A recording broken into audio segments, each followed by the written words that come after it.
आपकी खिदमत में चार ऐसी शख्सियात का तस्करा करना चाहूँगा कि जिनका रोज़ा कबूल नहीं होता। सुनना चाहेंगे?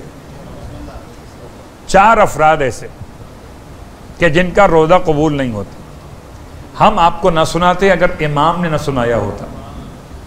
सुनाया पांचवें इमाम ने चार के बारे में। अब तो नंबर भी खूब याद रहेंगे, पांचवें इमाम और चार के बारे में। फरमाया ला सियामा,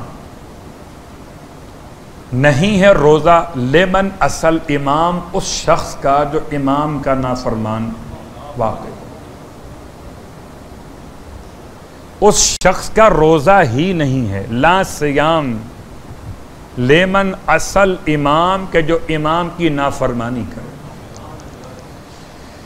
इसका मतलब अगर अपने रोज़े को रोज़ा कहलवाना चाहते हैं इमाम की बारगाह में, तो मुझे और आपको अपने इमाम की इताअत करना होगी।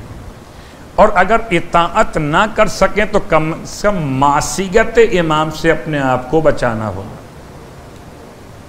दो बन जाते हैं मराहिल, या तो इंसान इताअत इमाम कर ले, अगर इताअत इमाम ना कर सके तो कम से कम मासियत इमाम भी ना करे। मिसाल आपकी खिदमत में, अगर नुसरत इमाम ना कर सके तो कम से कम करबला से दूर चला जाए, कि ताकि उसे आका हुसैन की आवाज़ इस्तिग़ासा सुनाई ना दे।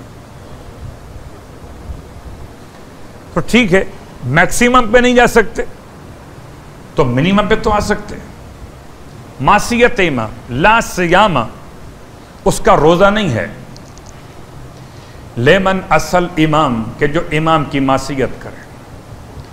वला सियामा, ना उसका रोज़ा ले गुलामिन आबिक हत्ता यरजिया इला मौलाहु, न किसी ऐसे शख्स का रोज़ा जो गुलाम अपने आका से भाग जाए, जब तक कि पलट कर अपने मौला की तरफ वापस ना आए। और यहां रोक कर मैं आपको लिए चलता हूं असबख बिन नबाता की रिवायत की तरफ, सारी तफसीर छोड़ते हुए। यह रिवायत सिर्फ मैं पढ़ता हूं अय्याम अमीरुल मोमिनीन में, कि सबसे पहले ज़रबत के बाद जिसने मौला की ज़ियारत का शरफ हासिल किया, हमने तो उसका नाम ही अपने दरमियान से भुला दिया।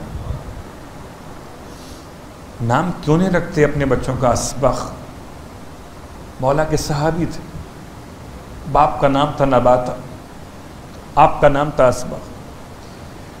और जब मौला की खिदमत में लाए गए तो कहते हैं कि इतनी देर गुजर चुकी थी, ये बाहर बैठे थे, वापस नहीं गए थे। जब सबको वापस कर दिया गया मौला के दरवाजे बैतुश-शरफ से, ये बैठे थे बाहर।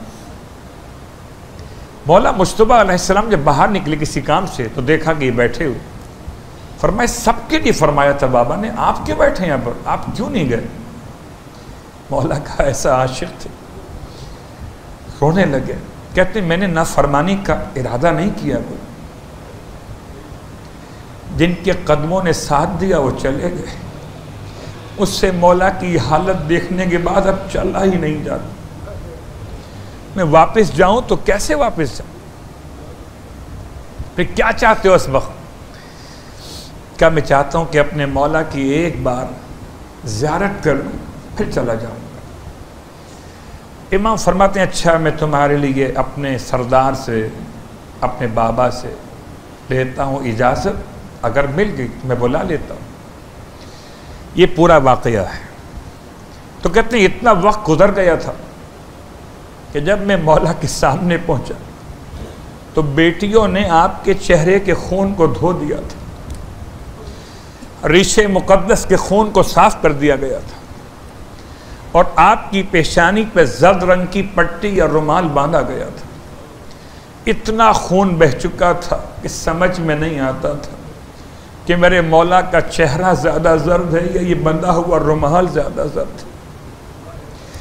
मैं मौला के चेहरे को देख के ज़ारों कतार खड़ा रोता रहा। इमाम ने मुझे रोता हुआ देख के फरमाया असबख रोता किस लिए? मैंने दस्ते अदब जोड़ के कहा मौला हमें तो, आपको तो हमसे बेहतर असहाब और चाहने वाले वहाँ भी मिल जाएंगे। मौला हमें आपके जैसा मौला यहाँ कैसे मिल सके। इरशाद फरमाते हैं मौला असबख और क्या चाहते हो मुझसे? असबख कहते हैं मौला एक कोई हदीस सुना दीजिए। आपने बहुत बार सुना है मिसम तम्मार के फ़ज़ाइल को कि आपने उस वक्त ज़ख्म में जबकि दोनों हाथ पांव कटे हुए थे मौला के फ़ज़ाइल कैसे पढ़े थे। अब खुद सुने मौला ने अपने फ़ज़ाइल उस वक्त में कैसे पढ़े जब आपका सर शगाफ्ता हो चुका था। आपने असबख को करीब बुलाया और फरमाया अपने दाहिने हाथ को आगे बढ़ाओ, और आपने अपने दाहिने हाथ की उंगलियों में असबख बने नबाता की दाएं हाथ की उंगलियों को लेकर मोड़ा। ये क्या किया मौला ने? फरमाया बिल्कुल ऐसे अल्लाह के हबीब ने मुझे अपने करीब बुलाकर दाएं हाथ की उंगलियों को उंगलियों में लिया था और फिर मुझसे फरमाया था या अली जाइए जाकर मस्जिद में ऐलान कीजिए अस्सलातु जामिआ। आइए इज्तिमाई दुआ या इज्तिमाई ऐलान हो रहा है। जब लोग जमा हो जाएं तो मिंबर पे जाके कहिएगा कि अल्लाह के उसके रसूल की तमाम तर अंबिया और मलाइका की लानत है उस शख्स पर कि जो गुलाम अपने आका से भाग जाए, उस शख्स पर जो अपने बाप से अपनी निस्बत को बदल दे,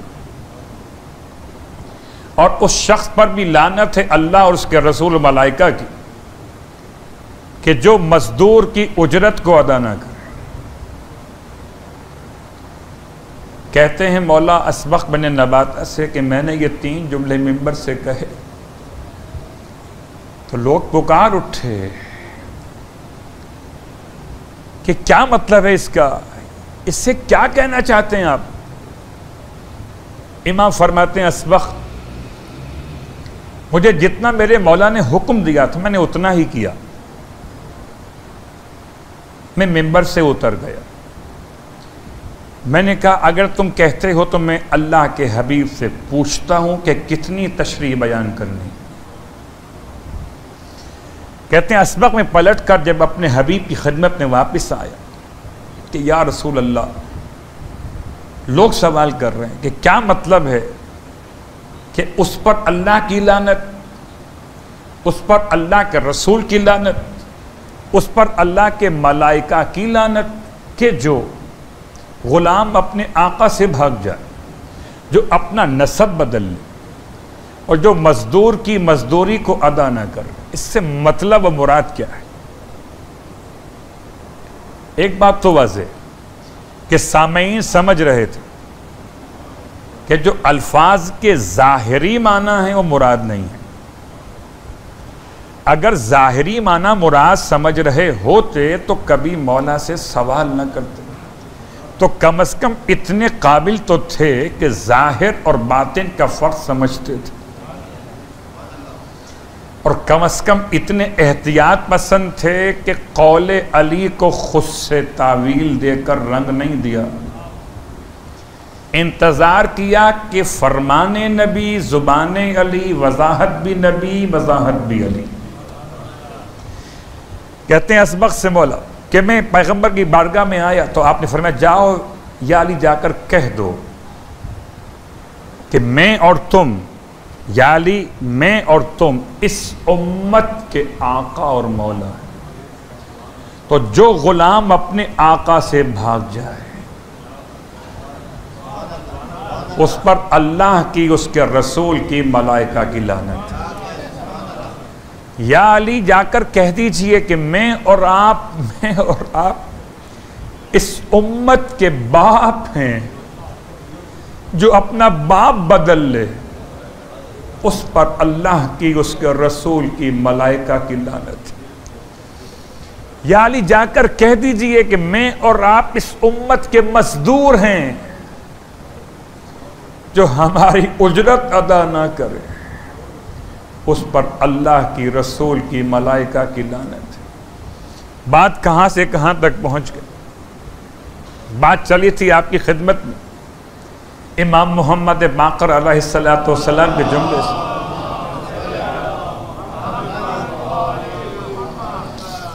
और इमाम अलैहिस्सलाम ने फरमाया 4 अफराद ऐसे जिनका रोज़ा कबूल नहीं होता। ला सियामा, उस शख्स का रोज़ा कबूल नहीं है। लेमन असल इमाम, जो अपने इमाम की नाफरमानी करे। ला सियामा ले गुलामिन आबिक हत्ता यरजिअ इला मौलाहु, हत्ता यरजिअ इला मौलाहु। और ना उस गुलाम का रोज़ा कबूल है कि जो अपने आका से भाग गया हो। कब तक कबूल नहीं है? हत्ता यरजिअ इला मौलाहु, जब तक कि अपने मौला की तरफ वापस पलट के ना जाए। तो ये तकरीबन माना वही बने जो आप इससे पहले लफ्ज़ इमाम से पहचान चुके। अलबत्ता असल इमाम में और ग़ुलाम के भागने में फ़र्क है। मासियत इमाम जो करे उसका रोज़ा कबूल नहीं, और किसी शर्त के बग़ैर कबूल नहीं तो कबूल नहीं।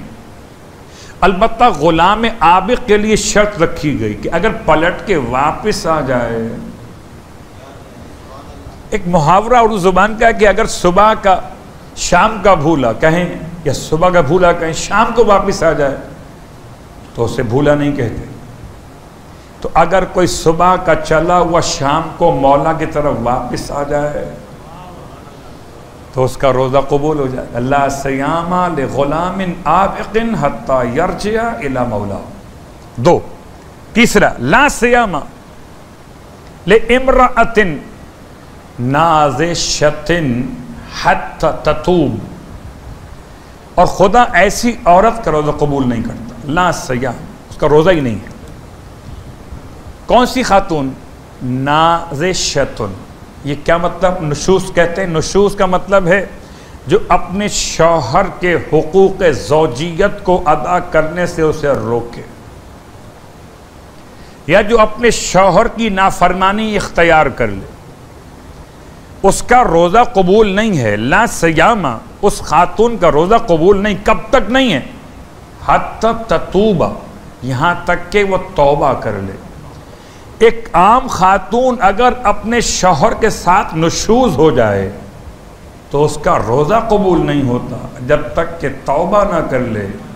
और अगर नबी के घर में कोई नबी के साथ ये करे तो उसका रोज़ा कबूल कैसे हो? फार्मूला तो मोमिना और मुस्लिमा के लिए भी और उनके लिए भी कि जिन्हें खुदा ने मकाम बुलंद अता किया। चौथी और आखिरी बात इस रिवायत की, इरशाद फरमाते हैं मौला, ला सियामा, नहीं रोज़ा उस शख्स का, ले वलदिन आक, वो बेटा जिसे माँ बाप ने आक कर दिया, उसका रोज़ा भी कबूल नहीं। आक लफ्ज़ आपने बहुत बार सुना और हो सकता है कल भी हमारी गुफ्तगू में कुछ हिस्सा इसका आए। खाली इतना जुमला काफ़ी है। आक लफ्ज़ कहते हैं जुदा कर देने, काट देने को। माँ बाप की खिदमत में आँख हो जाने के लिए 2 बातें याद रखें। पहली बात तो माँ बाप की जिम्मेदारी तरबियत के एतबार से कि कोशिश करें कि उनकी औलाद मंजिल आँख पर ना पहुँचे। फिर अगली जिम्मेदारी औलाद की कि अपने माँ बाप का इतना ख्याल करें आँख हो जाने के लिए, ना तो उफ कहना है, ना माँ बाप को डांटना या मारना है। इतना भी काफ़ी है जो इमाम जाफर सादिक अलैहिस्सलाम की रिवायत में आता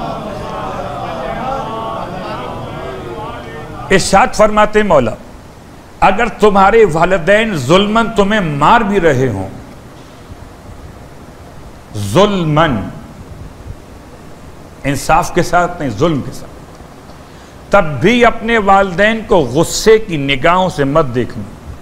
वरना आँख हो जाओगे। क्या कि जुमला समझ में आ गया? तो अब रिवायत फिर सुन, ला सयामा ले वलदिन आँख, उसका रोजा ही मकबूल नहीं है कि जो अपने माँ बाप का आँख किया हुआ हो। मौला को रास्ता बाकी है, हाँ, हत्ता यबर, यहां तक कि अपने वालिदैन के हक में नेकूकार हो जाए। तो 3 मसले में हत्ता इस्तेमाल हुआ। भागा हुआ गुलाम वापस आ जाए, औरत नाफरमान तौबा कर ले, या वलद आक अपने माँ बाप के हक में नेकी करना शुरू कर दे, तो उनके रोजे कबूल। सलवात पढ़े मोहम्मद।